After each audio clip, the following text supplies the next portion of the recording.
Hi, everyone. Welcome to episode 163 of the Book Cougars, two middle-aged women on the hunt for a good read. I'm Emily. And I'm Chris. Whew, I'm tired. We did a little book rearranging at the Gentleman Callers last night, and my shoulders are a little sore, and we stirred up a little dust, so my throat's scratchy. But we got it done. Awesome. Looks good. Yeah, new bookcase, rearranged all the books. I have a public service announcement. Part of what created this kerfuffle is we needed to have a little work done on the cable, and the cable cord came into the wall where the bookcase was located. So we had to quickly pull off all the books and throw them on the floor. Oh, wow. Okay. So that they could get to the cable. Yeah, that's a kerfuffle. Yeah, it was a kerfuffle. And then the books needed to be put back, and we decided it was time to get a new bookcase and go. So, well, see, look at that. Silver lining. Yes, that's right. Well, we wanted to thank all of our Patreon supporters. We so appreciate your contributions. It really helps us pay for the cost of the podcast. Thank you very much. And we wanted to give a special shout out to Lisa in Stamford, who was the winner of a copy of Atomic Anna by Rachel Barenbaum. We did a Patreon-only giveaway this month. For everyone who's part of our newsletter subscription, we do a giveaway every 10th episode. But we're also starting something new with our Patreons, which is a giveaway every month of a book. Yes. Yeah. So we're excited about that. And just a reminder too, the newsletter is completely free.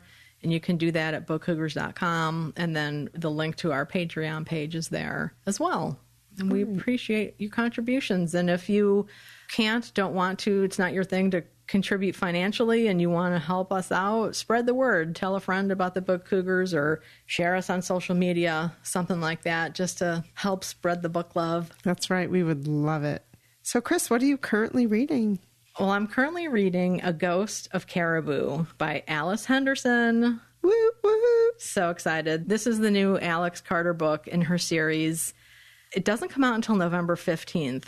We got an early digital copy. Thank you from Nick Alley and William Morrow for that. And as soon as that approval plopped in, I started reading it the next day. And she shot me an email too, or a text. I was so excited. And then I think we were together when we got the email saying, "You've been approved." Yeah. So it was a joint celebration. Joint celebration for sure. Yeah. I'm halfway into it. It's really fantastic. I really enjoy the character Alex Carter. For those of you who are new to the podcast, we've talked about Alice's first two books in this series. It features a wildlife biologist who works in the field assessing the populations of different animals. So the first one dealt with wolverines, the second with polar bears, and this one with caribou. Very cool. Yeah, and Alex Carter is a woman, just to clarify. Badass. Total badass, out there camping by herself when there's a known potential serial killer situation out there. Wow. Yeah. It's going to make me feel less, squiggy when I hear a little sound in the night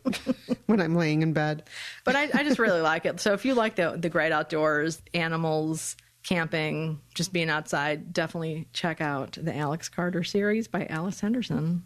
I'm still listening to The Electricity of Every Living Thing by Catherine May. She narrates. This is the memoir that deals with Catherine coming to terms with her diagnosis of Asperger's syndrome. She starts to take a walk on the Southwest Coast Path, which is in England, and she describes it as a difficult, craggy, and bloody-minded walking route.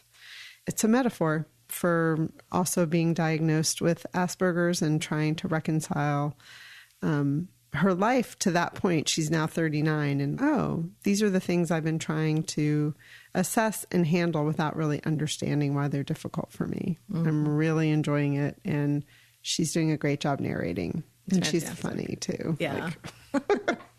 That's great. I mean, diagnosis is so important. Mm-hmm. I mean, it can help so many things click into place and to get the support you need. Yeah. And it's interesting having met her. She talks so much about her husband and her son.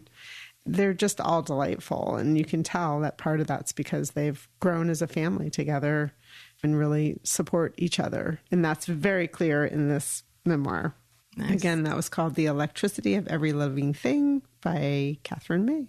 Well, I'm also reading, and I just really started it, Young Mr. X by Elizabeth Jordan. It's a novel that came out in 1933.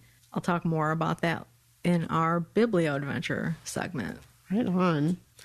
I'm reading Small World by Laura Zigman. Chris was kind of apologetic about one of her books coming out in November. This comes out in January 2023. Laura Zigman is the author of Separation Anxiety, which was one of my favorite books in 20 probably. She's very funny and irreverent. This too is a novel. This book is about two sisters, Joyce and Lydia, who are both recently divorced and move in together because Lydia, after 30 years in LA, moves back to the Boston area. They become roommates and they start to delve into their history, where they had a third sister who was at the time called retarded. Now we would refer to somebody as developmentally delayed, and was put in a home for children and died of the flu. And as often happens in families, secrets are kept or truths just aren't talked about. I'm just barely started it, but even with those heavy subjects, it still has Laura Zigman's wit and humor. Again, it's called Small World by Laura Zigman, out January 10th. In the interim, you could read Separation Anxiety. Well, what have you just read? I finished Elizabeth Strout's O. William and Lucy by the Sea. For those who listened to the last episode, I was like, sure, I can read these books out of order. Well, no, I couldn't. Chris was even giving me pep talks about it, but I was just a little bit into Lucy by the Sea, and I was like, wait a minute, she's referring to things I don't know. So I went and got O. William. O. William is the third book in the Amgash series that started with My Name is Lucy Barton. And this has Lucy still and her husband, William, who was referred to in the other books, but he's now quite the main character in this one.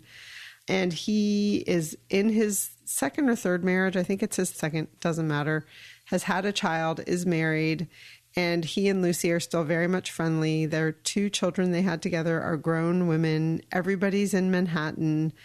It really just deals with their lives and William's life with his other child.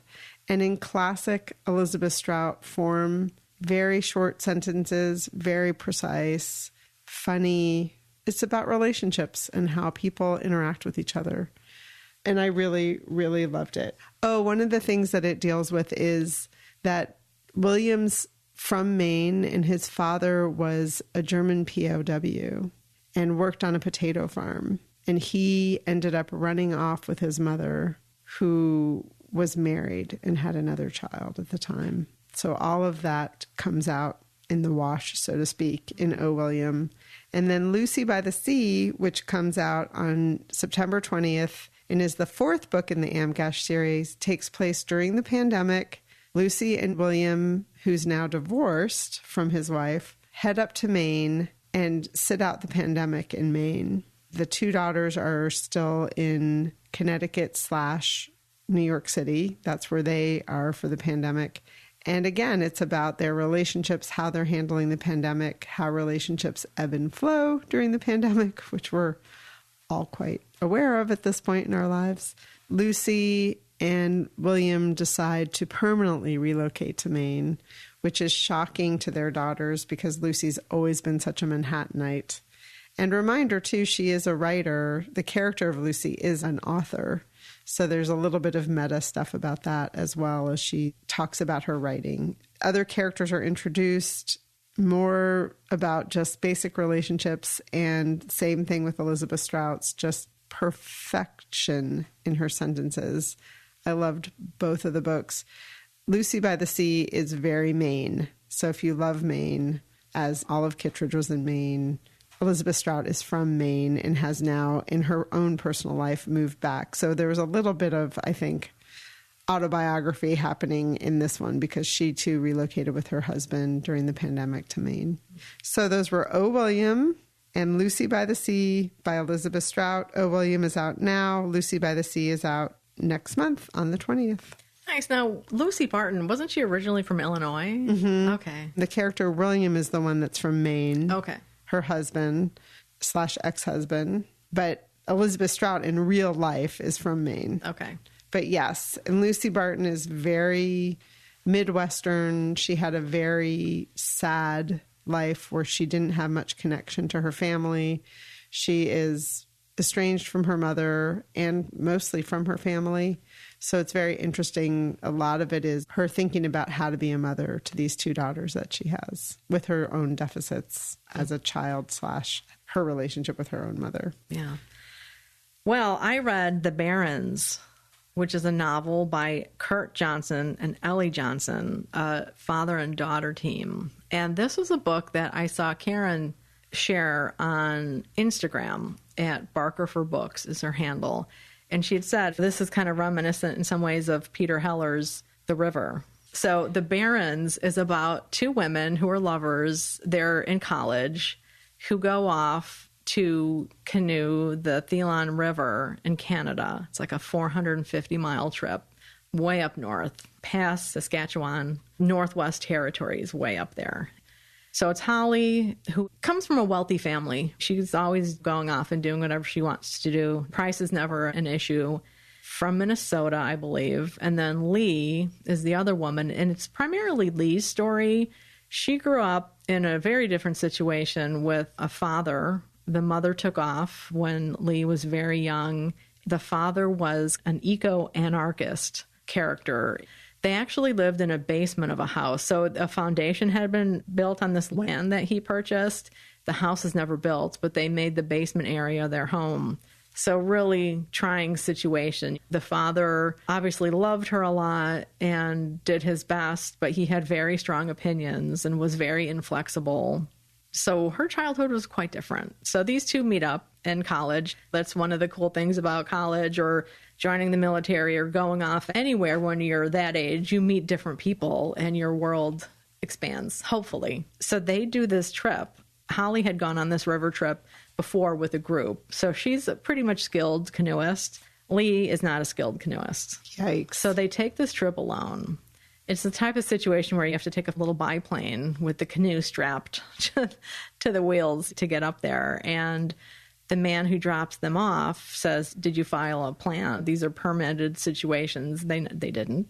So right from the get-go, Holly, who has all this outdoor experience, kind of didn't do the right things.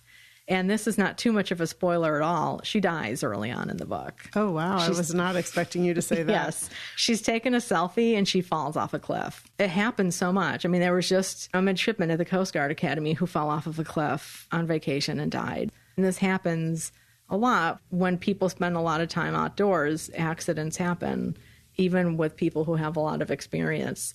The bulk of the story is Lee dealing with Holly's dead body and trying to transport her 450 miles down this river that has some serious rapids. So there's portage situations that have to happen with all the packs and the canoe and Holly's dead body. So it's a lot of Lee reflecting on her life. And it's set up early on that she's a storyteller, that she tells stories.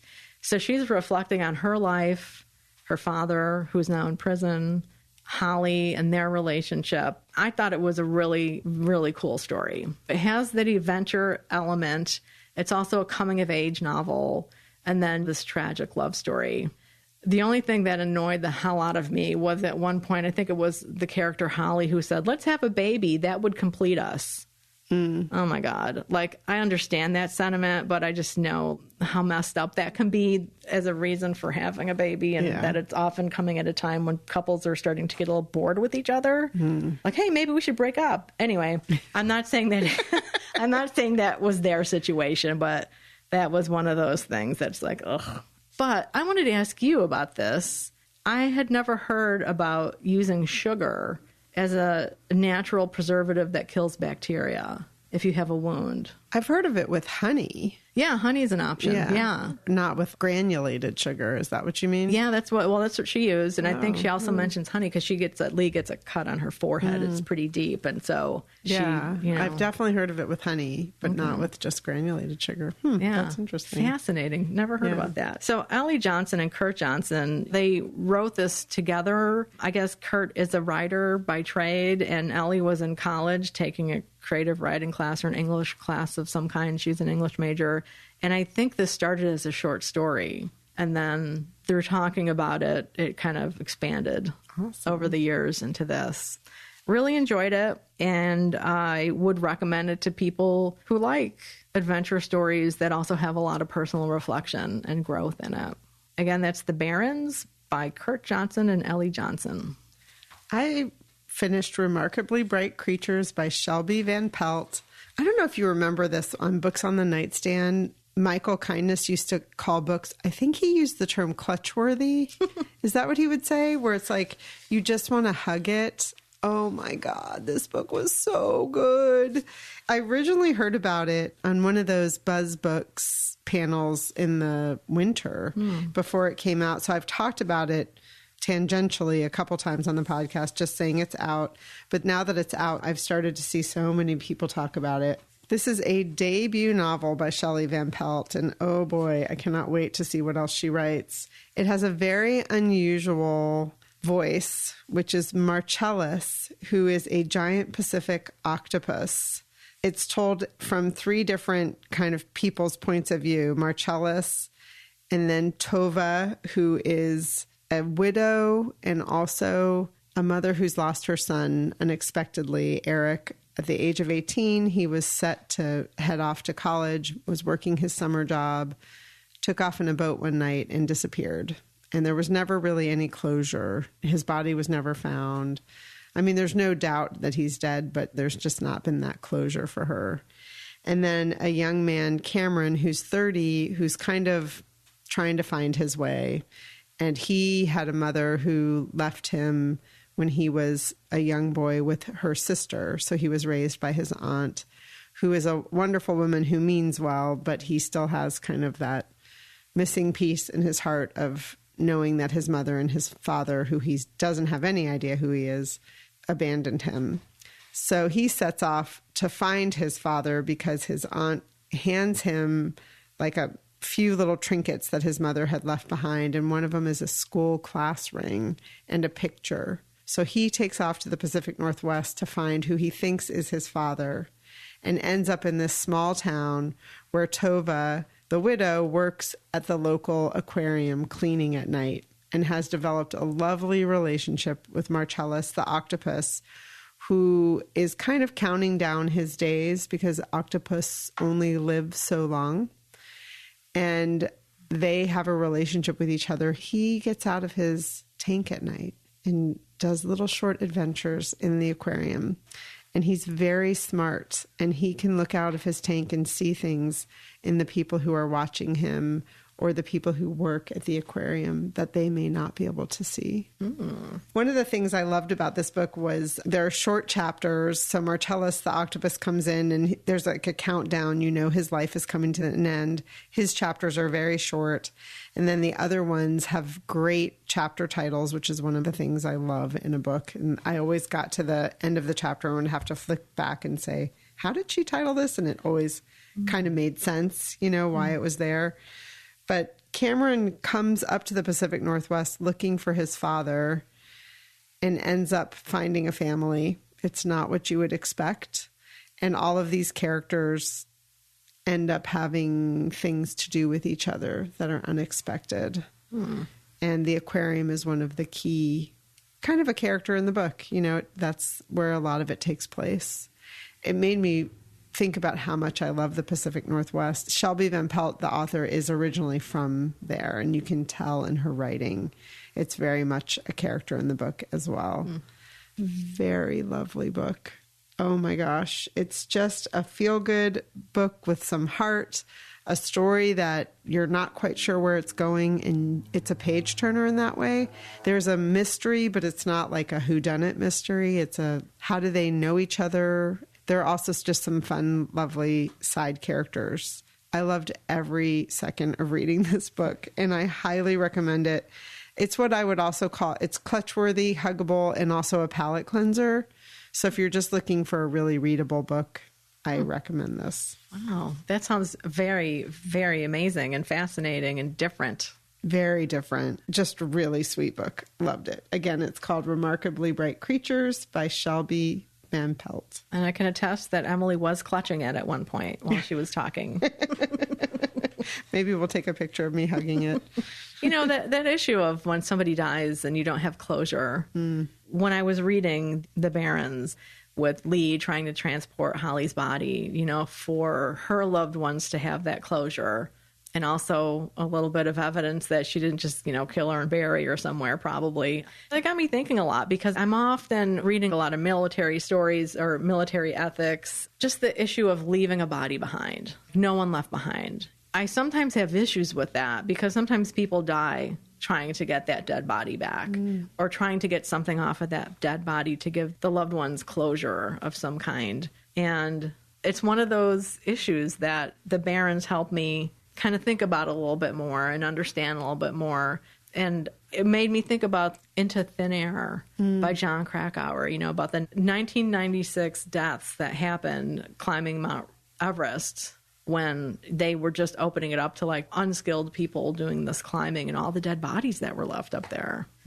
Anyway, the issue of closure is one that I've been thinking a lot about lately in death, and just how important it is. And I can't imagine, Olivia Newton-John passed away recently, right?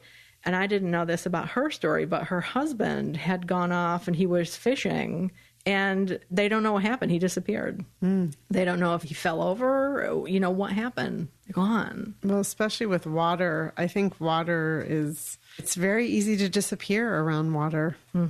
Yeah. Like Nate Burkus, his partner was swept away during the tsunami, and his body was never found. So I'm sorry that I'm taking us down this grim That's okay. conversation, but I mean, it's an interesting point, because this book, you think, okay, that's one of the story arcs. Like, wasn't it incredibly sad? And it's like, no, actually it wasn't. And that's remarkable, right? And there's question about it. And, Tova wonders about it and thinks, I know she felt like she really knew her son. I know he didn't just try to leave or commit suicide. That's always the question, right? What, did he commit suicide? Was there foul play? Those are usually the two questions. And that's explored, but not in a sad way here. Yeah. Well, I finished Manfield's Park by Jane Austen, and I loved it. I really enjoyed it. Did not read it before, as I had wondered or assumed I did. So for those of you who don't know, this is Jane Austen's third novel that she published, and she published anonymously back then. In the very beginning, you have these three sisters who are all pretty well off. One of them marries for love. She marries below her station. She marries a sailor who ends up, I guess, getting injured and becoming kind of a drunkard and a layabout. So her life is not all that great, and she has all these kids. Because what else are you going to do if you're laying about? Sorry. And so the other two sisters, one of them marries well and is happy. The other one is kind of, that's Aunt Norris, who I mentioned in the last episode, who's kind of the villain type person who's just really mean as hell to Fanny. The sister who married the sailor, who is now down on his luck, she decides to try to make amends with the family and have one of her children sent to do something with them, because it was the son who's wanting to become a sailor. But instead, they decided to take the oldest daughter, which is Fanny. All of that is handled in just a couple paragraphs in the novel. So it's really poor little Fanny going up to live with a wealthy uncle and aunt. There are two daughters in the family and then two sons. So Fanny is a cousin to these four people, and Aunt Norris always wants them to remember that Fanny is less than.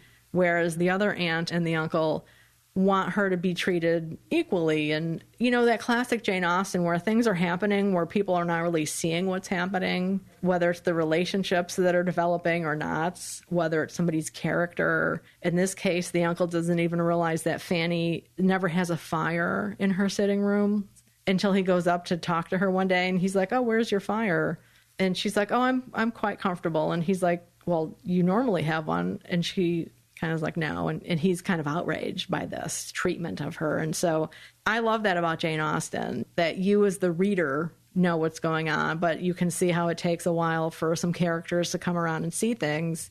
So the main love story in this one is between Fanny and Edmund, the younger son. They're cousins, so ew, in this day and age. It doesn't happen very often. And of course, there's a happy ending for most of the people, not everyone. There was a little bit of a Dangerous Liaisons vibe at one point. So you have these other people moving into the neighborhood.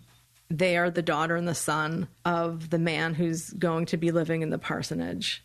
And they are wealthy and spoiled and not the best people.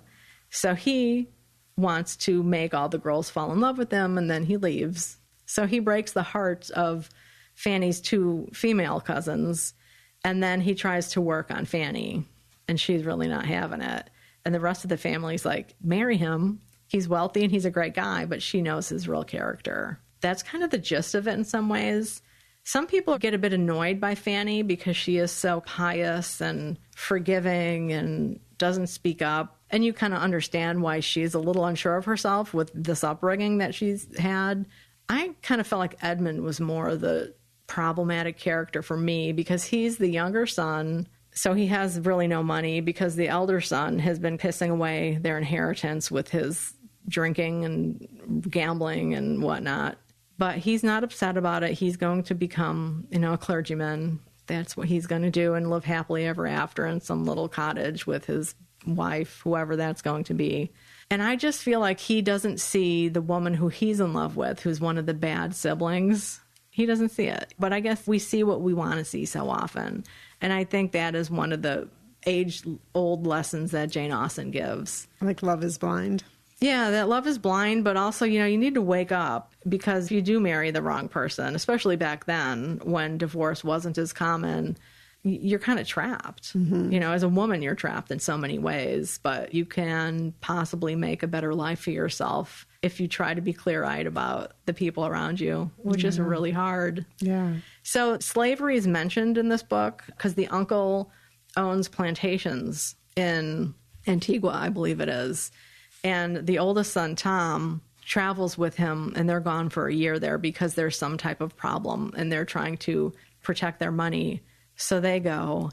And at one point, Fanny asks a question of her uncle about slavery, but he doesn't answer the question. And Colleen and I had an interesting conversation just about, should she have gone into more depth about that? Because Jane Austen gets dinged for not talking more about slavery. But then we're wondering, too, when you're writing for a contemporary audience, how much of what's going on in the world do you put in to the point where it becomes, super obvious and almost a turnoff? I kind of think about issues of homophobia or racism in today's fiction. You don't necessarily have to beat the reader over the head with it. You can just say a sentence or two and they know what the hell you're talking about. Mm-hmm. So I watched a movie adaptation that took the issue of slavery and really highlighted it. It was the 1999 adaptation by Patricia Rozema. So like I said, she highlights that issue of slavery. And I did like what she did with the character of Tom, the older brother. He goes with his dad and he sees the horrific treatment of the enslaved people. He sees that treatment and the rape that happens. He actually has a sketchbook where he sketches these scenes that he sees. So in some ways, he becomes a more sympathetic character because you think, this is what this man is seeing, and he sees the true nature of his father. So no wonder he's drinking and has a threat of disobedience in his life with his father. So the adaptation followed some of the things of the novel, but not everything. So I would say it's more inspired by the novel. It's not like a faithful adaptation. But it was really good, I thought. I didn't know what to expect, but I did enjoy it. Wow. I know I just talked a lot about Mansfield Park. It doesn't come up often on people's number one favorite Jane Austen novel. And I didn't have the urge to reread it again immediately like I do sometimes with a classic. I'm glad I read it. And it might be in my top 4 Jane Austen novels, but I'm not really sure. Wow. I'd have to sit and think about that. I read it in part 2. It qualifies for Sue's Big Book Summer Reading Challenge. Right on. Yeah. And I haven't read a ton of criticism about the novel yet. I do want to do that a little bit more. I really wanted to experience the characters by myself at first. But one of the things, I guess, that character of Tom again, who is really kind of a minor character, one scholar has speculated that he could be gay, that could be part of what's going on with the drinking and his love of theater and his friend Mr. Yates, that it could possibly be a nod towards a gay man. Because there is some nautical sailor homosexual joking going on at an earlier point in the novel with a different character. Anyway, Mansfield Park, Jane Austen. Glad I read it. Congratulations. So the other book I read was The Battle of Little Bighorn by Marie Sandoz. I love this book. It's a short book. I'm holding it up for Emily to see. This is a second edition. It's from University of Nebraska Press. Sandoz was the Nebraska writer. And this came out in 1966. It was her last book. She's a really well-regarded historian, also novelist, biographer. She had the help of her niece with this book because she was being treated for cancer and pretty much writing, knowing it was the end of her life. So it was a real push to finish this one. And a lot of people wanted her to write it because she was so knowledgeable about this battle. For those of you who don't know, this is the one where Custer and all his men died in the battle. So this is a really brief account of that battle, of the 2 days. It's more focused on Custer and like what was going on with him, because I didn't really know that much about him. I think as a kid, I was taught that he was kind of like a hero, Custer's last stand, the horrible Indians murdered him and all his men when, as we know, they were the aggressors. And Custer, I find out, wasn't even supposed to be engaging anyone in battle. He was supposed to be just doing some scouting and doing recon. So he disobeyed orders, for one. He also was there to try and win a big battle, to get his name put forward as a presidential candidate. He had ambitions for that for a long time. The Democratic National Convention was going to be starting in a matter of days, and he was thinking, like, how great would it be to have it announced at the beginning of that, I won this major battle. So as part of this, he split his forces into 3 different groups. And one of the theories is he did that so that he could get all the glory. But what happens was those groups get slaughtered, except for one, which was commanded by a man named Reno. They survived, some of them. Horrific. It's really horrific. It reminded me of The Killer Angels, which is about the Battle of Gettysburg by Jeff Shaar, I believe.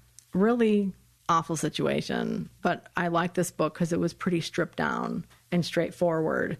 And this is new to me, too.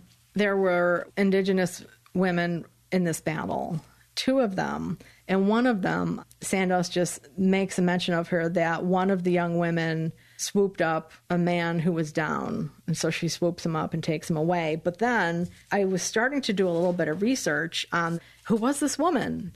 And apparently since this book came out, according to Cheyenne lore that has been passed down and now it made public since, I guess, this book came out, the woman was Buffalo Calf Road woman. And she's actually credited with killing Custer. I guess there were eyewitness accounts who saw her bludgeon him and pull him off the horse and take his saber and kill him. So I want to look into that a little bit more. There was also another warrior named Pretty Nose who fought there as well. She was an Arapaho chief. So I look forward to learning more about them. And I wanted to read 2 paragraphs, if you don't mind. Sure. Okay. So this is at the very end, and this is Sandoz writing. She says, the Indian wars on the plains differed from the usual military conflict, whether civil or between nations, in most aspects except one. As always, there were people who did not consider the warring inevitable. This time they could point to Canada, who took over her entire region without one battle with her Indians by the simple expedient of keeping her treaties. If more territory was to be appropriated from the natives, new treaties were negotiated without subterfuge, force, or coercion. The United States broke most of her treaties before the ink on the Indians' X's were dry. The situation on the plains was complicated by the wholesale destruction of the buffalo, the commissary of the Indians. Because the great herds on Indian lands were not only his sustenance and his religion, but ethically, at least, his property, his anger was understandable. In the meantime, the land-hungry pushed in for homes, the cattle for grass, the gold seekers for treasure. Then in the early 1870s, the Depression dried up the financing of railroads headed into the West and Indian country through Kansas and the Dakotas. It was hoped that new gold strikes and railway access to old ones would lure reluctant investors. Besides, since the Civil War, there were further intensification of the only remaining field of conflict. The rivalry for officerships in the shrinking army and the necessity to keep the Indians stirred up, not only for war profits for manufacturers and contractors, but to advance the careers of the military. And I wrote next to that, damn, this is bleak. Because so much of the mythology that we hear about the West and the indigenous people in this country, it's just so much myth. And then here she's boiling it down to like the military is downsizing because the Civil War is over. And these military guys are still fighting for promotions to line their own pockets, or in the case of Custer, to become president. Greed. Yeah. Yeah. Ugh. Greed and fear, I think, of what's going to become of them. Yeah, greed and fear. And then, the difference she makes between Canada, and we all know Canada has its own problems, I know, but just that difference there and how things have been handled was pretty striking. So, again, that was The Battle of Little Bighorn by Marie Sandoz. Okay. So we went on some Biblio adventures. We sure did. We had a great day together. We did. A joint jaunt. This is something Chris has been talking about wanting to do, is go visit all 3 of the Toadstool bookshops in New Hampshire. They're for sale, so there's some worry as to what's going to happen with them. So we got the opportunity. We checked our calendars and found a day that worked. It was last Friday. Chris put together literally a minute-by-minute email schedule that we followed pretty well, including leaving at 7 in the morning. Yes, we did. We did a good job with that schedule. I gave us 15 minutes of browsing time in each store, plus 15 minutes for pictures or to recap or to talk about things or just to have a little extra time. I know in one bookstore, I think we were there an hour. And that was towards the end. You could tell we were kind of tired.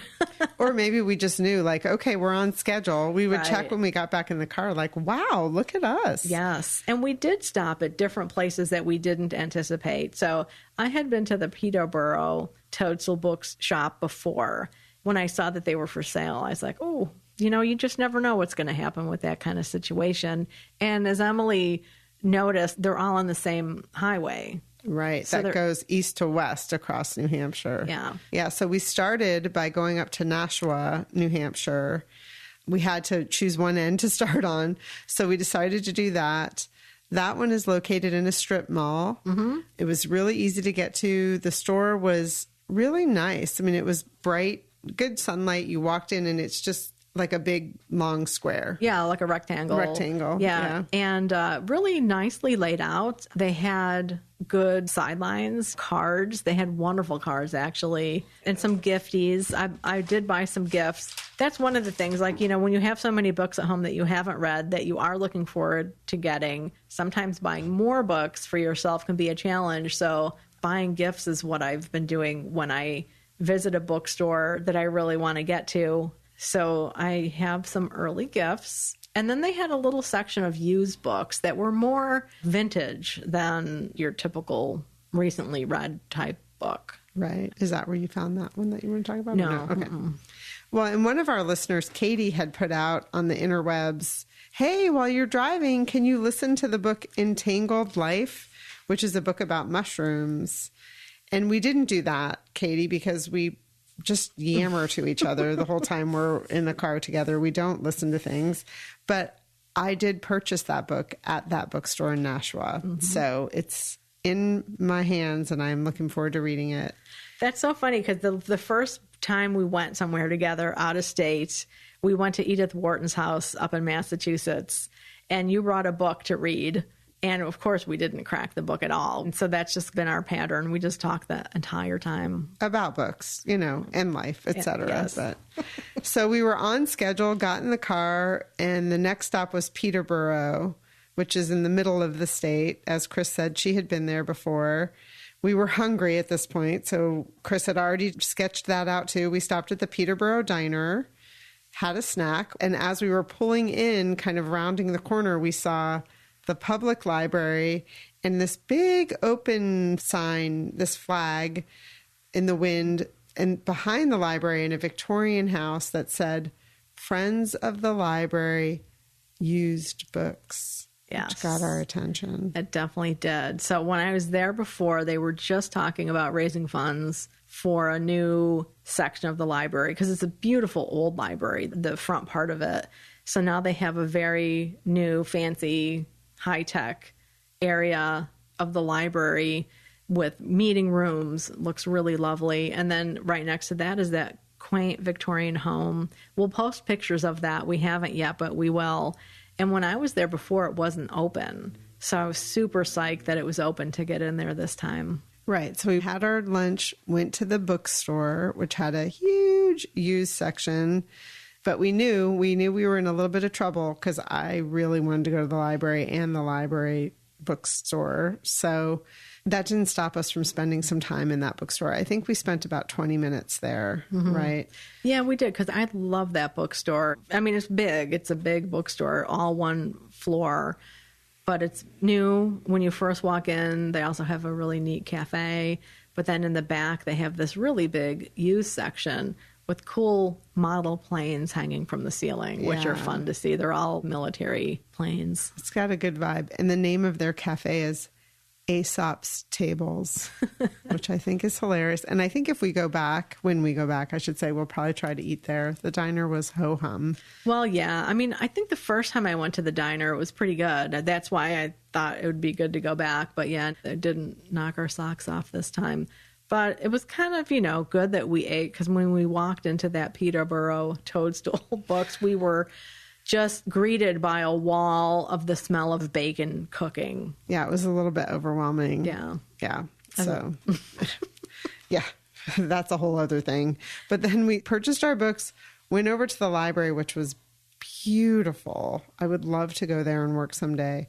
And then I did really well at the Friends bookstore. That's actually where I found Remarkably Bright Creatures, which I had been looking for and hard to get from the library. And there it was, brand new, $2. So every book in that Friends sale was $2. So I came out with a stack. She was so happy. We kind of tag teamed the situation. I don't know why, but you went to the library first. I went to the sale, and then we kind of tag teamed. Who knows? I think I had to go to the bathroom. Maybe that, yeah.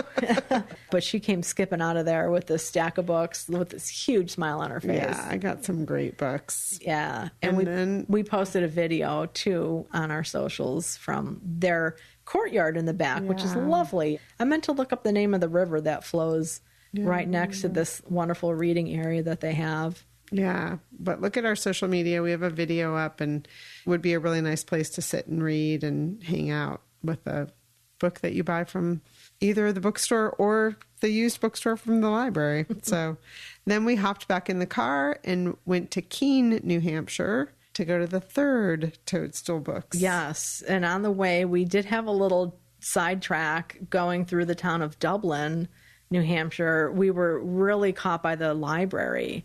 This gorgeous library built in 1900. It wasn't open yet. They opened at 3 p.m. that day, but we walked around it and peeked in the windows. And then across the street was the publisher for Yankee magazine. So that was fun to see that as well. Yeah, they published the Farmer's Almanac, we discovered.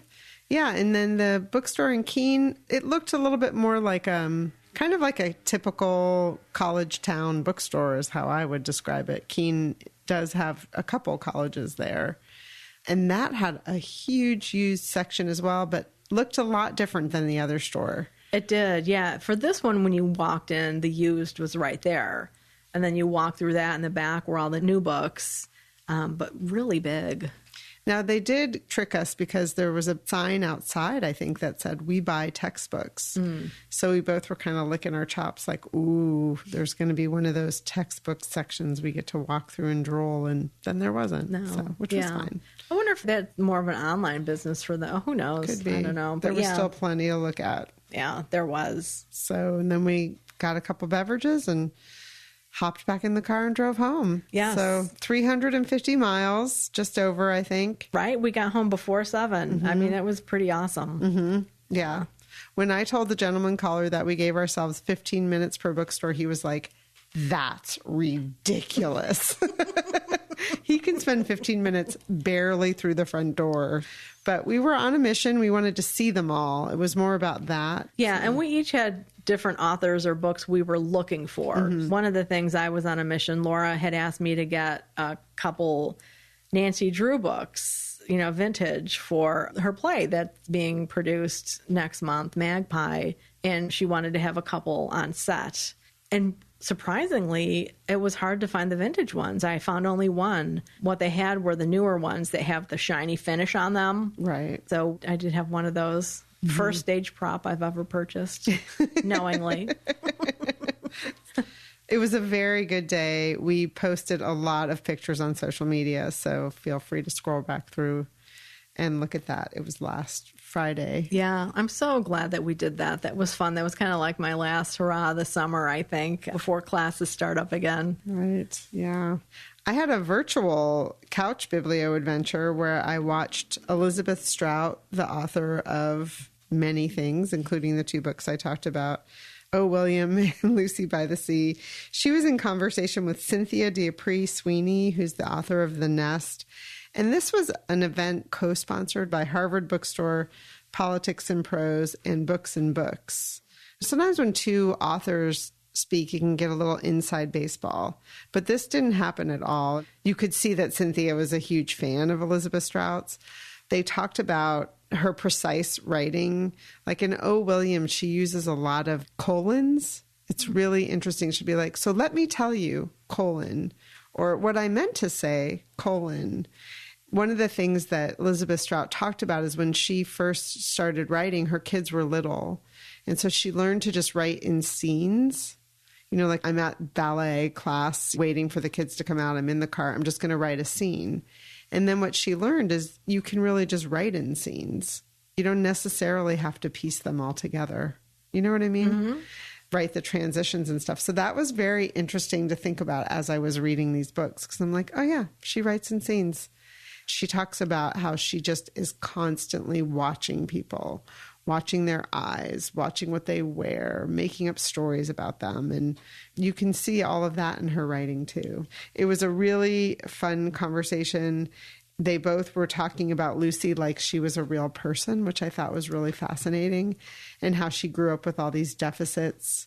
And a lot of her life is spent trying to fill in and handle yourself out in the world with those deficits, and as a mother and raising children and all of that. So I really enjoyed it. It was a conversation specifically about Oh, William, because Lucy by the Sea, isn't out yet in the real world. So I find it really interesting that they're calling it a series, because series used to be a word applied only to genre fiction. And I think maybe a lot of the divides are breaking down in some respects, not everywhere. I know there's still some people who have firm lines drawn in the sand between genre and literary fiction. But it is interesting that that word is being used to describe a literary run of books. Yeah, and I'm not sure Elizabeth Strout would call it a series. I mean, that's how it's referred to on Goodreads. Mm-hmm. She's famous for Olive Kittredge, which is this connected short stories. I'm not sure those were as popular until Olive Kittredge popped up, and there'd be a short story where Olive just says hello. Mm-hmm. There she is. And this happened. I meant to say Olive appears in Lucy by the Sea. Cool. But again, the same way, just really slightly. And you're like, oh, there's Olive. As one of my girlfriends used to say with Olive Kittredge, it was like, where's Waldo? Because Olive's going to pop up. Right. So I think this is a series in air quotes, in the sense of Lucy is the main character in all of them. Mm-hmm. Another thing that Elizabeth Strout talked about is she wasn't even going to write a story from William's perspective. But when she was at a rehearsal for My Name is Lucy Barton with Laura Linney, at one point, Laura Linney's just kind of walking around on the stage and she's mumbling to herself as she's trying to think about the character, get in the headset of the character. And she goes, oh, William. And Elizabeth Strout was like, oh, William. Of course, William. What's going on with William? And she wrote a whole book about William. Oh, that's fascinating. Right? Yeah. And she talks about that with Olive again. She never expected to write about Olive Kittredge again. And then she was at some restaurant and she looks out the window and she just got this whole picture in her head of Olive getting out of a car And that's where all of Again starts. So characters really do come to her, or ideas come to her, because of she's an observer and the things people say and do. Yeah. So getting back to your original thing, I don't know that she would refer to it as a series. I think it's just the characters continue to appear. Yeah. It'd be interesting to do research about these words, because there's the trilogy. I think the trilogy is something that may have been applied to more literary works. I'm making that up off the top of my head, and tetralogies and all that kind of thing, instead of calling something a series. I don't know. Well, and sometimes I think an author does have it sketched out. They know this is going to be a trilogy. Or sometimes I'm even curious, like, did they actually come to the publisher and have a 2,000-page book, and they were like, yeah, we're going to split this up into 3. Yeah, you know? I've heard that happen. Yeah. I've heard of that happening. But yeah, I guess so much of it is marketing in some ways. Totally. Yeah. Yeah. And so I think it's more connecting.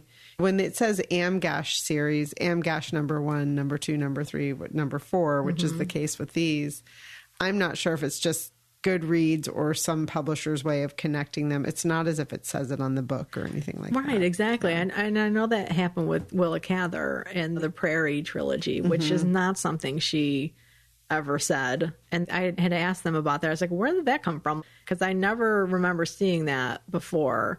It's a more recent development, and they think it was a marketing thing.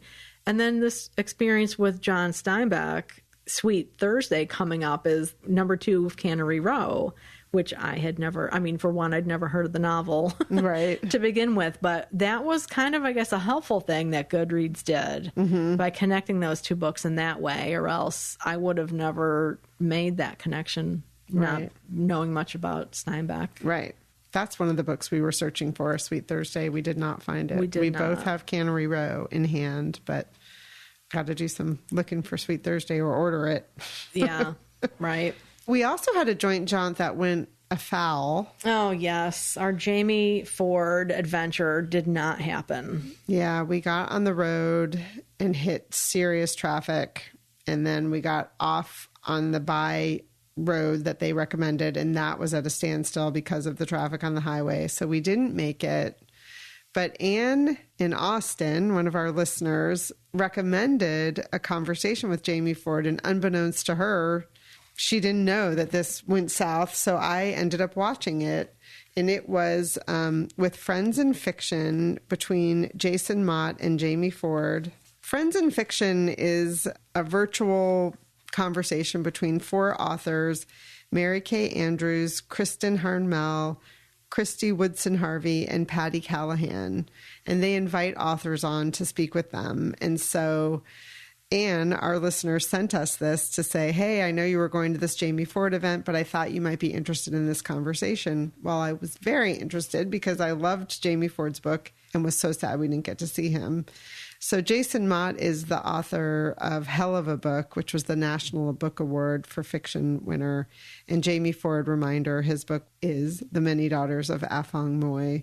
And it was a really interesting conversation. What they did was they brought Jamie Ford on, talked to him for a little while, then brought Jason Mott on, talked to him, and then they asked each other questions, which I thought was really interesting. And Jason Mott's book, Hell of a Book, is about... It's very meta. I haven't read it yet. It's about an author who's on book tour for his book. But then it's also very much about racism and being a Black man in the United States. So Jamie Ford asked him a question about what it was like to go on book tour with this book, writing about what he was writing about and being a Black man, and then being a National Book Award winner. And, you know, did he get treated any differently? And it was a very compelling conversation. And then Jamie Ford talked about how he is a man of Chinese descent, but he can often pass for white because I think it was his paternal side was Chinese and his maternal side was not. Yeah, he posted some cool stuff on social media that his grandfather was an actor, and he posted some clips of him in different movies. Oh, interesting. Yeah. Right. So I'm pretty sure it's his paternal side. Yeah. Anyway, it was a great conversation. I won't go into more detail about it. It's available online. You can watch it. I'll put the link in the show notes. Cool. And thank you, Anne, Yes. for letting us know about that. Thank you, Anne. I look forward to watching that. Yeah, the thing around here is to go anywhere, you have to get on 95. Yeah. And when there's an accident, sometimes it does close.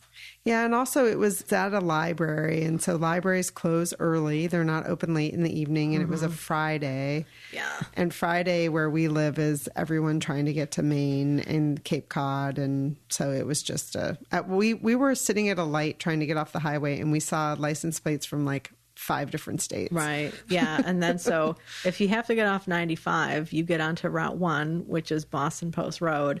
And that was a nightmare. And people were starting to have road rage. Yeah. And we're like, maybe this is a sign that we should just go home. Yeah. It was sad because we had a whole day planned. We were going to work at the library, and it just didn't go well. Yeah. But thanks, Anne, for that. Yeah.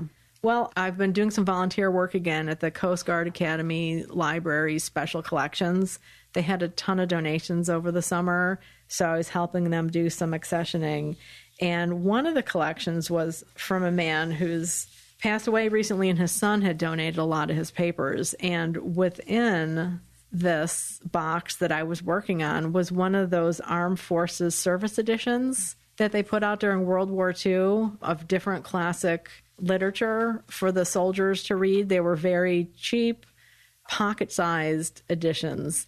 I came across one. It was the Armed Services edition for My Heart Keeps Up and Other Poems by William Wordsworth. And I was super excited to see this because I've read about these Armed Forces editions. I've seen them in museum displays and stuff before, but to come across one like that was a lot of fun. So that title poem, My Heart Keeps Up, I thought I'd read that for everybody. And William Wordsworth, his dates were 1770 to 1850. The title is My Heart Keeps Up. It's also called the Rainbow Poem. My heart leaps up when I behold a rainbow in the sky. So was it when my life began. So is it now I am a man.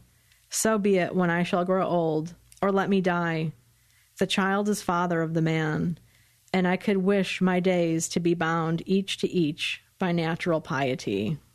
I know that the child is father of the man is a really often quoted idea and discussed about how our childhoods make us who we are as adults. And this poem is trying to say, like, don't lose that. Keep yourself, all your parts together, and revere them. Lovely. Beautiful. Yeah, that was fun. And other Biblio Adventures, I went to the Institute Library here in New Haven for the first time the other day since the pandemic started. I used to volunteer there, and I've been a member there. And I went to check out if they had any novels by Elizabeth Jordan, because my friend Sherry Harris is working on a biography of Jordan, and Sherry's a former professor that I had who was the one who got me hooked on early American women writers. So I went and I searched, and I found that they had 3, because their collection is not online, all of it. Some of it is. One of the books I picked up was Young Mr. X, and I just thought, I'm just going to read a few pages just to get a sense. I got hooked, and I ended up checking the book out. It's about a young woman named Penelope who's a sophomore at Smith College. And again, it was published in 1933. So it's of that period. But Sherry has said that Jordan was super popular in her day. And as I'm showing Emily, you can see all the checkout dates because they have the old cards. And then the slip that goes into that card holder was also heavily stamped with checkouts. The deal is, from what I can figure, is it's during a break. Penelope's parents have gone away for vacation, and she decides to stay at their house overnight to pick up a notebook that she and her friend are going to be looking at. And she wakes up to hear footsteps downstairs. Mm-hmm. But I just kind of liked her attitude and her voice. So more to come on Young Mr. X. It was just really nice to be back at the Institute Library and see people I haven't seen in a long time and talk about books. Nice. Yeah. So, Chris, do you have any upcoming jaunts? You know what? There is one that is really tempting me. I don't think I can do this. The Newberry Library in Chicago just put out their fall courses, and they have one called Contemporary Native American Detective Fiction. I saw that. I was like, what? So it's a 6-session course. It meets on Wednesdays, October 5th to November 9th. But, I'm going to be into my own courses. I don't think I could do this.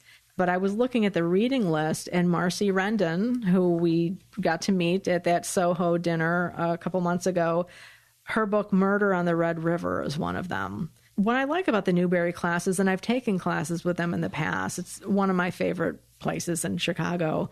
They have wonderful experts who usually know how to teach and discuss literature and books and history. So I really recommend all of the classes there. We'll put a link to the show notes and the reading list on this. They often have pre-reading to do for classes, so that first day when you show up, you're starting right away. So again, we'll put the link in the show notes to this class, and there's a fee. It's $235 or $210 if you're a member, a senior, or a student. They are well worth the costs. What about you?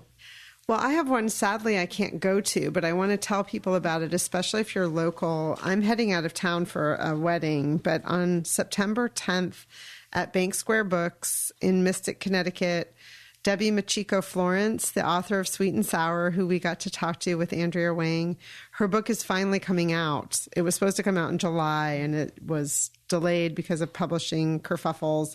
It's coming out on September 6th, but the release book party at Mystic is September 10th at 3 o'clock.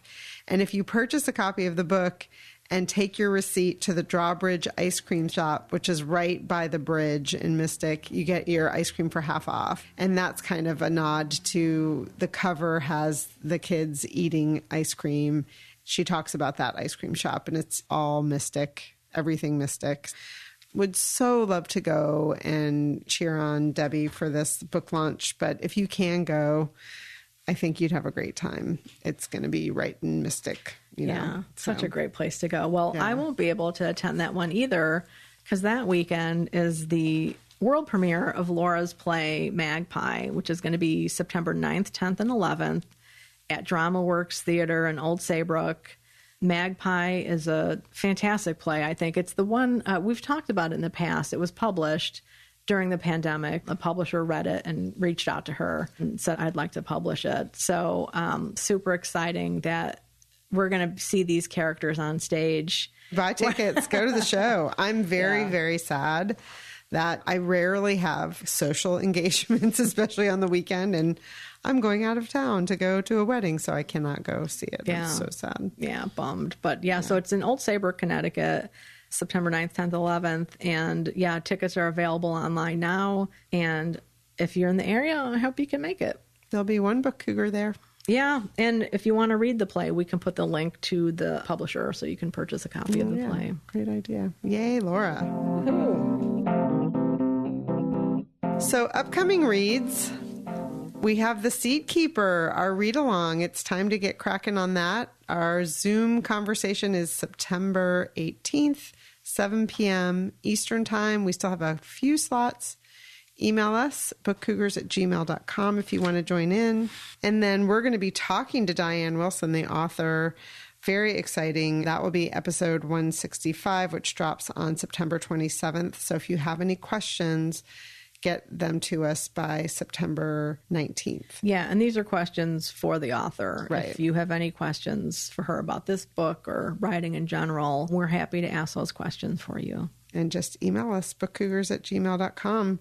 One of our listeners reached out to tell me about a book called The Language of Food. They were like, Emily. And so I started to search and search and search. Long story short, I had a copy of this book because it's called something different in the United States. Oh, interesting. The Language of Foods is what it was called in the UK, but in the United States, it's been published as Miss Eliza's English Kitchen, a novel of Victorian cookery and friendship by Annabelle Abbs.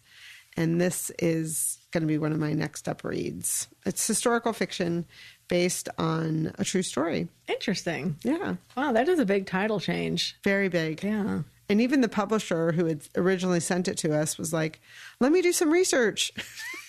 And she came back and she said, no, that's the book I sent you already. And I was like, oh, sorry. Oh, wow. But we both learned because she couldn't remember that it had a different title. So Yeah. What about you? Well, I have ordered a copy of a book. I don't know when I'll get to read it, but it is about Buffalo Calf Road Woman, the woman who may have killed Custard.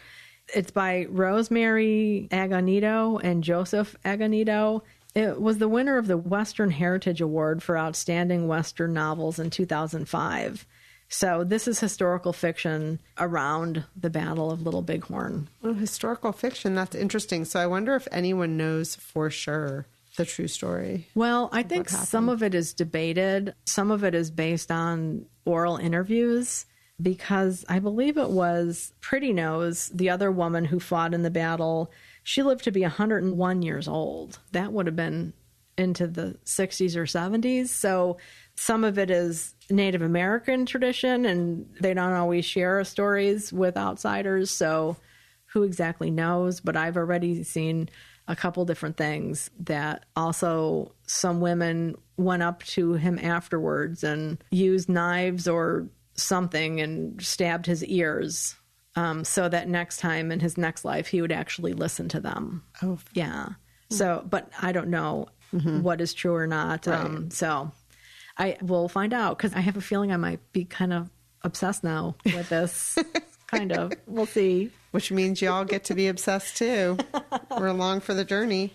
Well, coming up next, we have a great conversation with the author Shelley Puhak, who wrote the book The Dark Queens, The Bloody Rivalry That Forged the Medieval World.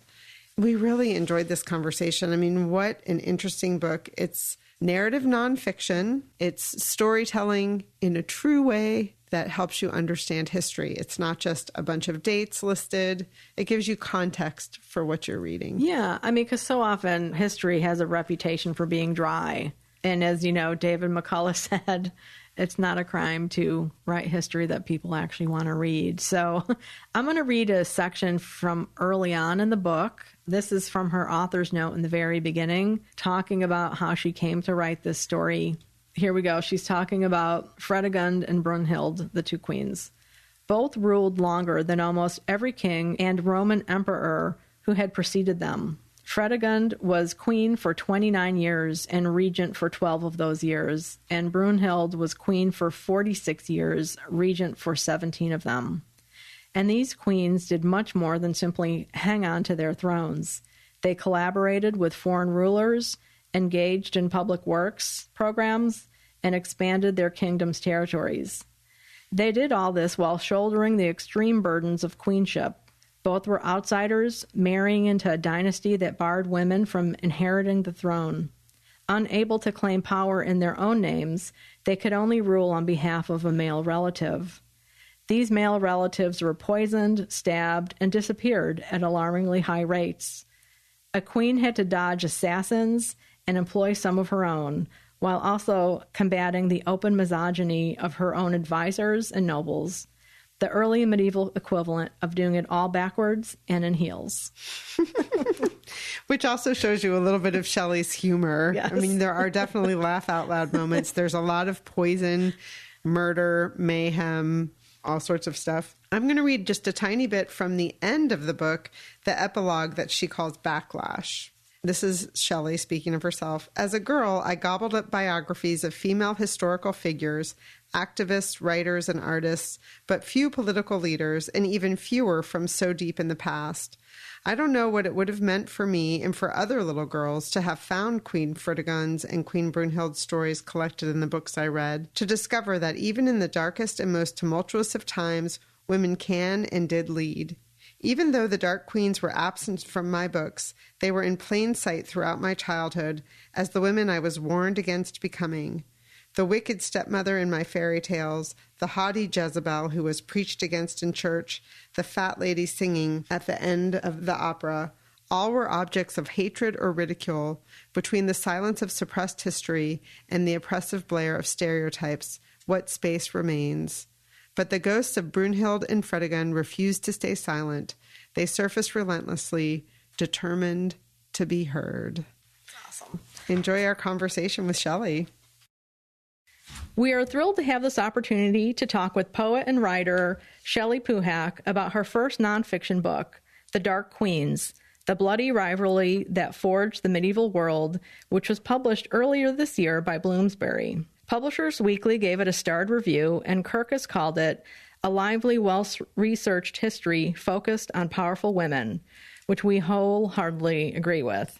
It's a thrill. It really is. Shelley has also published 2 collections of poetry, Stalin in Aruba and Guinevere in Baltimore, and a 3rd collection is coming out in October called Harbinger. Welcome, Shelley. Thank you for having me. Shelley, at the very beginning of the book, you talk about the concept damnatio memoriae, which means condemnation of memory. Can you talk about that concept and how it affected these 2 queens that you come to write about? What a great lead-in. Thank you. I'm thinking especially of this, one phrase that really encapsulates this for me is by a writer named Rebecca Hall, who has this great book, Wake, The Hidden History, I think it is, of women-led slave revolts. She says, if you believe something doesn't exist, you don't go looking for it. And worse, if you stumble upon it, you still can't see it. And I think that speaks right to your point that if we believe there weren't powerful women in the past, that there isn't this scaffolding that we ourselves are building upon, you don't go looking for these women. And when you find them, when they're right in front of your face, you're completely unable to see them. So I think in this case, once I really started researching Queen Brunhild and Queen Fredegund, you find traces of them everywhere. And this is 1400 years later, and they were hugely important. But there's this idea that because we've decided that they didn't exist, that they've been kind of condemned to be forgotten, we make it so. I am just as guilty of that as I think anyone else. I had no idea that these 2 women existed, and I stumbled across them completely by accident. So I was researching something completely different. There was this story about a Viking queen, Queen Estrid, and her mother, and this grudge match they had with the King of Norway. It's just this hugely involved grudge match, but it ends with the King of Norway committing suicide by jumping off of his ship and committing suicide by drowning in these icy waters while the queen is waving from her boat. And I looked in this one source and they said, if you think this grudge match is amazing, you should really think of the rivalry between Brunhild and Fredegund. Once I stumbled across them, I just couldn't believe I didn't know more, and that they're kind of like the best known secret, I think, in the medieval world. Oh, so fascinating. And that issue too of how in ancient times, if you were a traitor or you'd fallen from grace, how they would take down your monuments or chip you out of carved reliefs. And there's even an emperor whose face was removed from a family representation. I mean, that's pretty intense. And I know at one point too, you had talked about the transition from papyrus to more stable forms of writing, vellum and things like that. Am I jumping into some? No, that's great. Yeah. So, I mean, all these things converged at this time. Can you talk a little bit about just resources, primary resources that you were able to track down? Well, what's really interesting is that surprisingly, a lot more has survived than I had expected initially. But what has survived is estimated to be about 1% of what was produced. So if you think of the loss of, written resources on that scale, that's kind of just staggering to think of what we don't have. And we have this sort of idea that there was all of this writing and this, culture in the, ancient Roman world. And then suddenly Charlemagne just resurrects it out of nowhere. Where were they finding it? Like, how were they able to recopy these Greek and Roman texts if they weren't being preserved? So there's this sense that a lot was lost, but a lot was also, there's this huge amount of continuity and a lot that is still being produced. But that said, it was still an incredible challenge. I was able, thankfully, to rely on 2 eyewitness accounts. These 2 men who actually knew these queens were there for most of these events. Obviously, these men have their own biases, so you have to sort of sort through those. And then that I was able to supplement with a lot of accounts of their contemporaries. So there are other kings, popes, rulers who might not have met them face to face and are only corresponding with them, but they're able to tell you what the gossip is, and a lot of their letters are preserved. We do have some letters from one of the queens herself, and we have some letters that were written to the other ones. So we do get a little bit of a sense of their voices. And then, a huge amount of it is chronicles that you're sifting through that were written at the very end of the Queen's lives or right after. But what's fascinating about these is you can see how these women are written out of history or how things are changed. And so that was really fascinating for me to be able to see like two versions of a manuscript that might be 20, 30 years apart. And you can see the additions or you can see the erasures and see how these stories are being rewritten in kind of real time. Yeah, that's so fascinating. So you set off to write a completely different story. And what you end up doing is getting captivated by these two queens, right? And realizing like, oh, nobody knows anything about them. Let's change that. You wrote a book that's narrative nonfiction. I really want the listeners to understand that because we've talked about that on prior episodes of the podcast. So it's very accessible. When I first opened it up, I kind of did it with one eye open because I'm not a student of history, so I was a little nervous. And I feel like if we learned history the way that you just wrote it as kids, we would understand it so much more instead of just spouting off dates and wars and men who captured women, et cetera. So this is so much more accessible. So tell us a little bit about how you changed course and started to write about it, and maybe just give the listeners a little more of an inkling of what the book's about. Sure. So this book essentially, springs from a complete and utter failure. So, the project I thought I was working on, that book completely blew up. But I think it's just to remind everybody that sometimes when it's happening, it feels awful and so demoralizing. And you wish you could see your future self or tell yourself, just hang in there because the seeds of your next success are embedded in this failure. And you kind of just have to barrel through. I came across this story talking to my agent saying, somebody should really do something with this. And she was like, well, you could. And so, I kind of was like, well, but that's how I got started. And some things that really captured my imagination, just to set the scene for you all, is there was these like sort of eerie convergences for me personally in that the 6th century is not a time that I was really familiar with. And I don't think many people are because of the things we talked about, like the lack of sources. It's just not a really well-known dynasty. But at that time, like these two queens, to set the stage, as children, they survived this horrific climate change where the temperature of the earth has changed 2 degrees, except it's 2 degrees colder instead of 2 degrees Celsius warmer. But that's something that we're dealing with.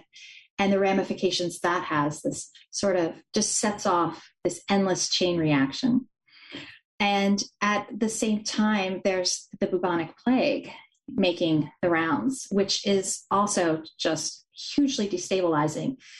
So during this time period, we have all of this destruction and chaos, but we also have an immense amount of social mobility. So the people who are able to survive are able to really be creative about how they want to move forward. And oftentimes we have, I don't want to go so far as to say it's a meritocracy, but there's that sense that if you can prove that you're the most capable individual and that you can get a job done, people are less willing to look at things like your family background or your breeding and say, okay, we'll give it a shot. So on the cusp of this, we have Brunhild, who's born in Spain, and she is the second daughter of the Visigoth king. And because this king has no sons, he grooms his eldest daughter to be his heir and his youngest daughter to make a match, but they're both really well educated. So that's something that I think is important for people to know. They get not just a tremendous classical education, but also a real political education from their mother, who we learn was also hugely influential on her husband and on his reign. At the same time, we have this enslaved girl named Fredegund, who sort of comes from nowhere. We don't know much about her, except we know that she was low-born. She was not from a noble background or a very wealthy background. It seems to have been an orphan. And she has become the concubine of a Frankish king.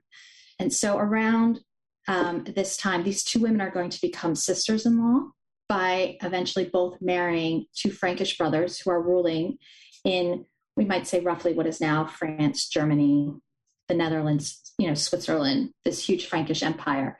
And so they're going to become sisters-in-law under these very unusual circumstances, and then they're going to become political rivals and essentially spend the bulk of their lives jockeying with one another for power. Yeah, and Farragut is such an example of like being wily and smart, and how, you can, if you listen well, you can really position yourself. And maybe if you can commit murder too. It's hard to say.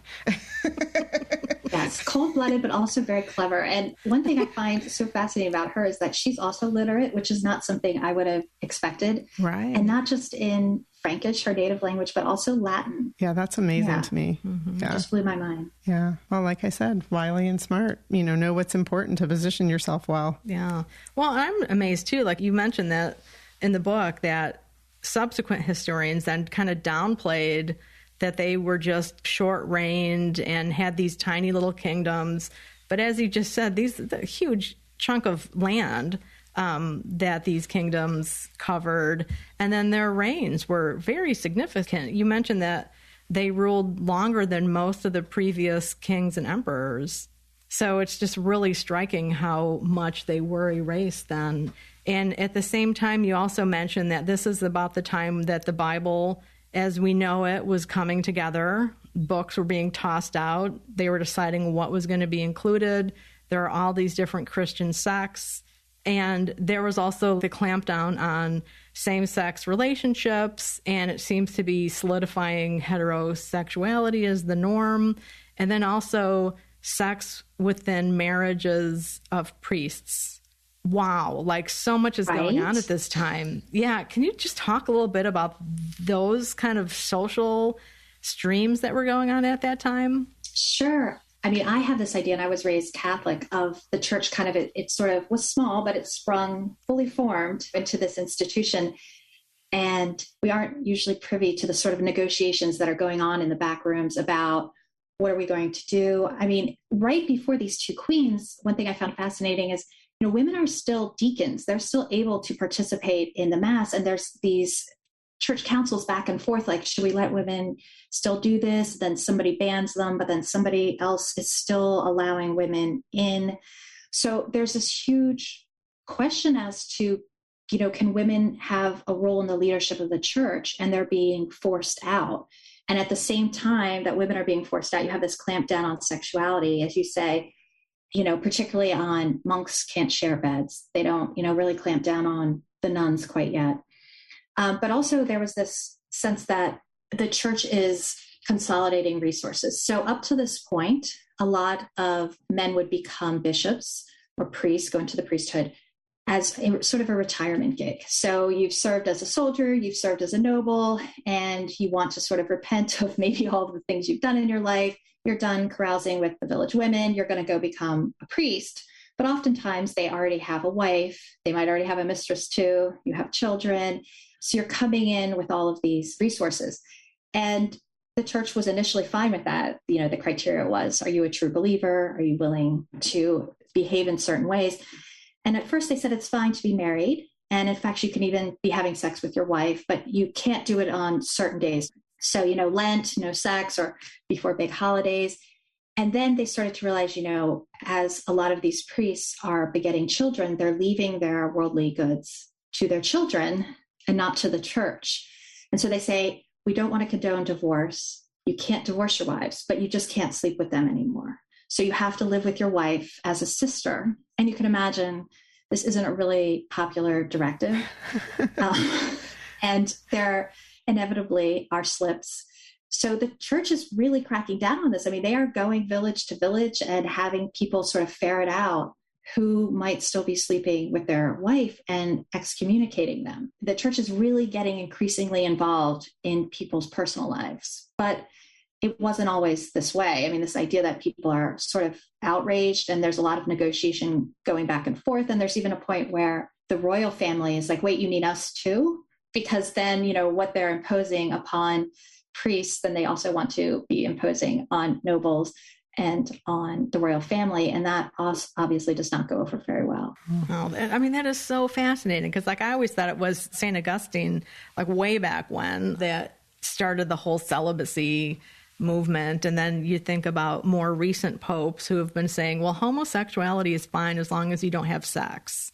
So there's that precedent, like way back when, Right, really mind-blowing. Yeah. I know. And of course, it was kind of about greed, right? It was about, we need the money to come to the church and not to your offspring. Like, that had never occurred to me. So thank you for that little tidbit. Lots of tidbit, not little.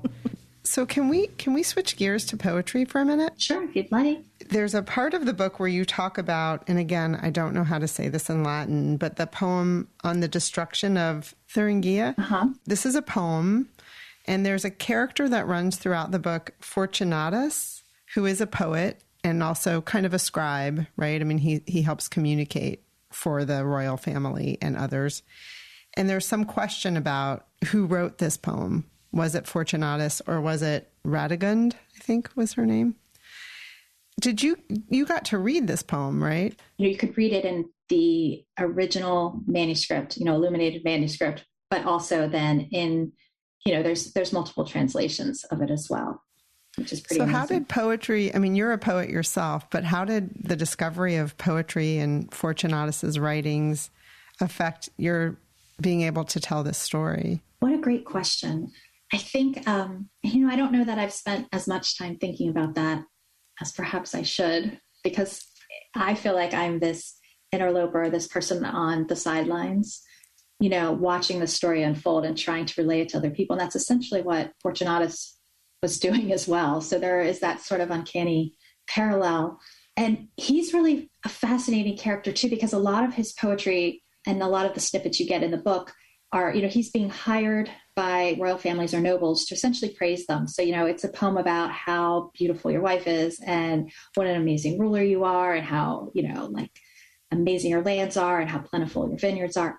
But he also has, we call it quieter, more personal poetry. And he really struck me almost as like a Mary Oliver, where it's completely different in tone, very spare and observational. And it focuses on the quality of light, as the sun is setting, or what some fresh cream looks like these little pleasures of flowers blooming, and just gratitude for I guess everyone he's in community with, and particularly with nature. And it's a pretty small circle.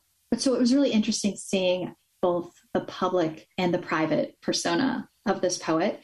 But it was also interesting to me, one thing as a poet that really struck me was when we have one of the kings, initially Fredegund's husband, who takes to writing poetry, and he wants Fortunatus and other poets to say, he's just great. And they're going, this is terrible. This is really bad. And then to be able to go back and read the king's poem. And I was wondering, well, is it bad? Or, they just don't like him. He's not a very nice man. And it was really bad.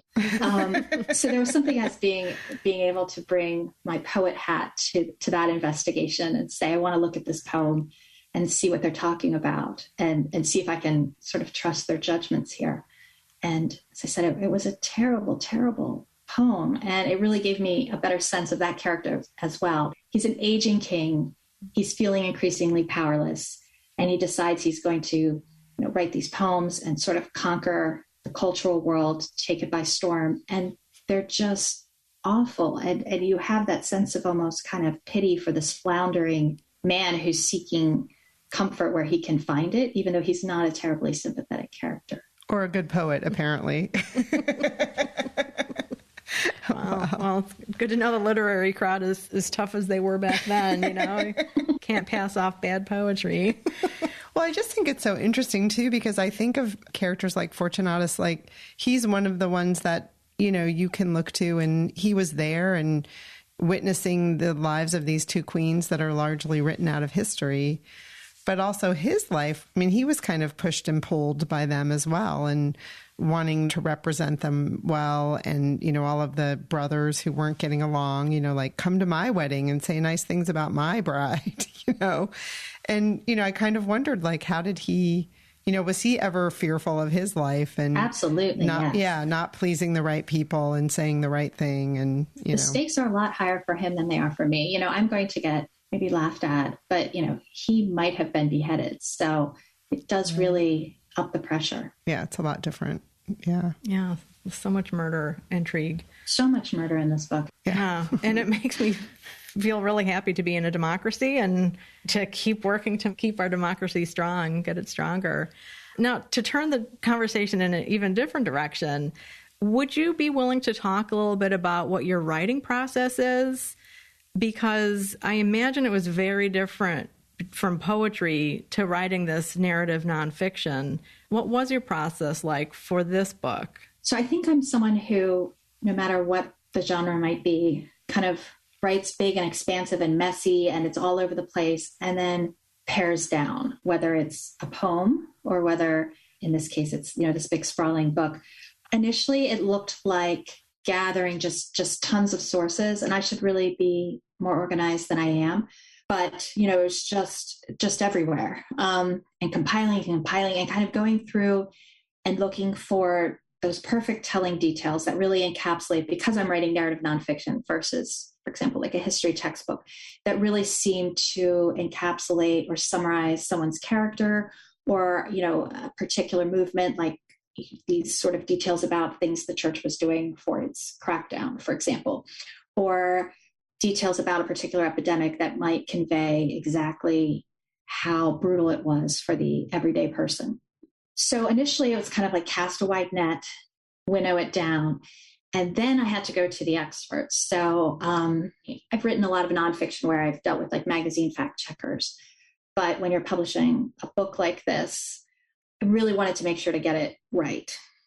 So I ended up having the entire book fact checked by essentially, an expert in this, medieval field. But that was a great experience for me, being able to kind of converse with a lot of these scholars and have them point out sources that I might have overlooked, and being able to sort of debate some of these interpretations. There are a lot of things that are there, but if you delve underneath the surface, for example, there were a few instances where there's history that's being told, but then if you look at it, for example, through the lens of a woman's life and you go, okay, but what was happening, biologically or physically with this woman at that time? And you go, oh, you know what? She's pregnant when this is happening. And that might cast an entirely different light onto it. Or she just miscarried and then she issues this missive that had been completely ignored, but, seemed pretty evident that when you can write that back in the narrative, that connected some of the dots as far as why the queens might have been motivated to do certain things at certain times. Various chroniclers of their era were like, oh, I don't know why she's doing this. And then having a lot of translators double check the Latin and double check, in some cases, like the French or the German. So it would go through several rounds, and then it would kind of be me winnowing it down again and then sending it back out to experts who would kind of go through it, and we'd bounce off various theories or ideas for some of the things that we weren't 100% sure on, and then winnowing it down. So I might not be describing the process very well, but I feel like it's like huge and expansive, and then it's a narrowing, and then you throw that net out again, and then you sort of pull it back in. So how long did it take you from beginning to end? I didn't know I was writing this, when I started writing this, but when I went back and looked, I think it was about 5 years. Wow, that's impressive. That's very cool. I mean, did you do this all through like Word documents, or did you actually send manuscripts to people? A lot of it was electronically because the tail end of this was all during COVID. So I had finished my travel in Europe in the summer of 2019. And I was setting down to essentially, get the first draft in order when COVID hit. And so a lot of the latter part of this, I am absolutely indebted to librarians. I mean, they are just amazing. And the things that people were able to get for me during a pandemic with everything being closed down, these like obscure networks, they're just some of the most resourceful people you will ever meet. So a lot of this that was done like electronically and by, a friend of a friend who knew someone who, could take a picture of a manuscript and send it to someone else, which probably, were it not during a pandemic, might have been gone a little differently, but I think the end result would have been close to the same. Yeah. So fortuitous that you were able to do all your traveling before. I had no idea how lucky I was. Of course. Yeah. So I'm going to ask a leading question, but I don't really mean it to be leading. I do want you to answer it in the context of the book. But what do you think of witches and the dark arts, and how much of that do you think impacted these two queens' place in history? That is a great question. And I think, as we were talking earlier about so many things being decided in the church at this time, or things that impact us today, this concept of witchcraft, although we certainly have it in ancient Greek and Roman times, but as we know it, is being solidified in this time period too. I often see Fredegund has this particular crusade against these housewives in Paris, but it's listed in a lot of texts, academic and otherwise, as like one of the first witch hunts. Mm-hmm. In the sense that we understand them, like European witch hunts, there certainly were witches or women who were persecuted, for being witches, and men who were persecuted for being sorcerers before this, but in the way that we understand them. But there is that sense that they're being cast as witches at the same time that medieval Europe is deciding what constitutes a witch. So there's that neat confluence. And it's also fascinating to me, I found it very fascinating that we have this entire echelon of society that saw no problem with going to mass on Sunday and consider themselves very devout, but would also hire, a soothsayer or a fortune teller at the exact same time. And they didn't really see that discrepancy. Like there's one instance in the book where there's this nobleman who's in the church praying, deciding what he wants to do. And he sends for someone that we know later be considered a witch to come into the church and give him advice. And no one's saying, wait, I mean, if you think of that just, a couple hundred years later, that would be considered absolutely bonkers. So this idea that these old pagan beliefs could still exist in some form alongside the new Christian ones, and that people could just understand that as, well, of course you hire a witch to say a spell so you get a good job.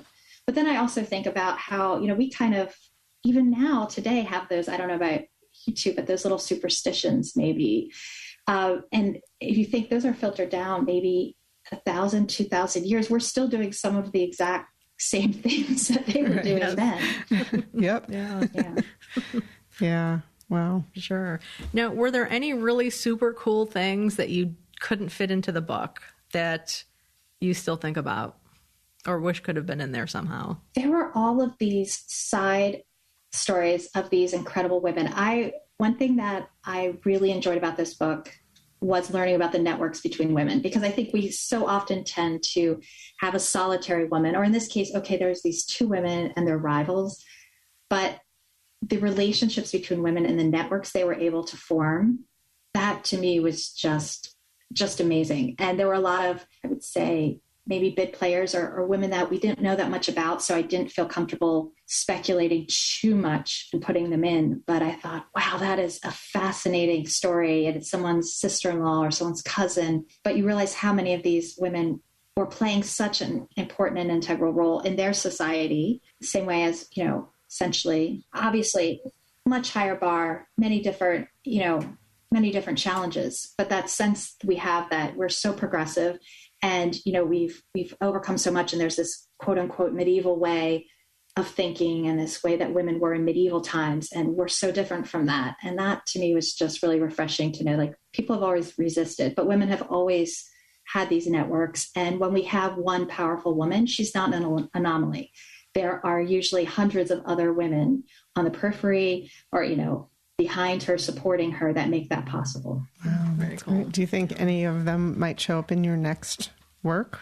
Right now I'm working on something. I'm terribly superstitious, speaking of witchcraft, but it jumps ahead a little bit in time. But there are quite a few women who I've had to put on the back burner, but I really hope to be able to come back to in some form or fashion, because their stories were just so fascinating, and so many women fomenting rebellion and just being defiant and crafty and we really get a sense of their personality that I really hope I'm able to do something with all of them at one point.